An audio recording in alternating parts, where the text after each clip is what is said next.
नमस्कार, मैं हूं दिबांजलि मोइत्रा। इजराइल में सबसे लंबे वक्त तक प्रधानमंत्री पद पर रहने वाले बेंजामिन नेतन्याहू सुर्खियों में हैं। बेंजामिन देश के ऐसे पहले पीएम होंगे जो भ्रष्टाचार के आरोप में जिला अदालत द्वारा शुरू किए जा रहे ट्रायल में पेश होंगे। इजराइल के संसदीय इतिहास में ये पहला मौका होगा जब देश के प्रधानमंत्री पद पर रहते हुए भ्रष्टाचार के आरोप में अदालत में पेश होंगे।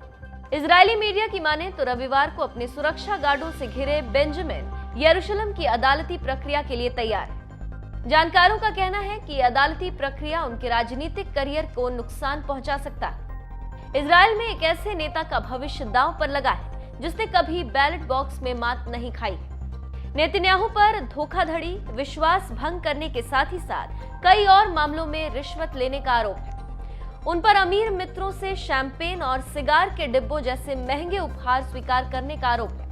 उनके परिवार के अनुकूल समाचार कवरेज के बदले मीडिया मुगल्स के पक्ष में पेशकश करने का आरोप है। सबसे गंभीर मामला एक प्रमुख टेलीकॉम कंपनी का है।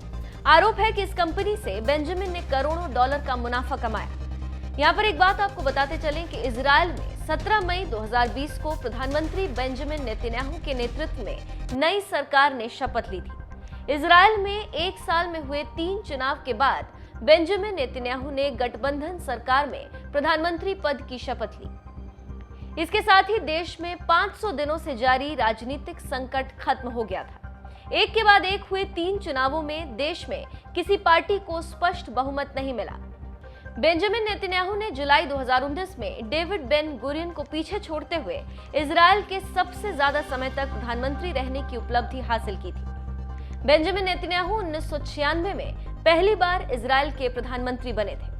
साल 2005 में नेतन्याहू लिकुड पार्टी के अध्यक्ष बने और फिर साल 2009 में दोबारा प्रधानमंत्री बने।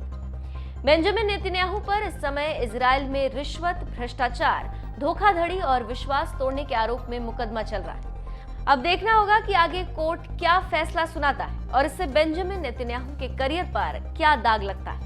लेकिन कई विदेशी मामलों के जानकारों की माने तो अगर फैसला नेतन्याहू के पक्ष में नहीं आया तो ये उनकी जिंदगी का आखिरी पल होगा, क्योंकि उसके बाद तो बेंजामिन के पास कोई रास्ता ही नहीं बचता।